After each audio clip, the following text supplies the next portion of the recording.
வணக்கம். Mithran health care சென்டர்லேருந்து doctor Revathi பேசுகிறேன். புற்றுநோய் பற்றியும் அதை தடுக்கும் சில உணவுப் பொருட்கள் பற்றியும் இந்த வீடியோவில் பார்ப்போம். கேன்சருக்கான காரணத்தை இதுவரைக்கும் யாராலையும் கண்டுபிடிக்க முடியல. ஸோ என்னதான் ரீசர்ச் பண்ணாலும் இந்த கேன்சர் அந்த ரீசர்ச்சை காட்டிலும் அதிகமாக ஒவ்வொரு ஆண்டும் பரவிக்கிட்டே இருக்குது.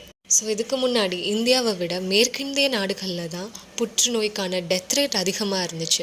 பட் இப்போது நம்ம ஊர்லேயும் 25-30 இயர்ஸில் கேன்சர் எல்லாருக்கும் வருது. இதுக்கான முக்கிய ரீசன் என்ன அப்படின்னு பார்த்தா நம்ம லைஃப் ஸ்டைல் சேஞ்சஸும் நம்ம உணவு பழக்க வழக்கங்களும் தான்.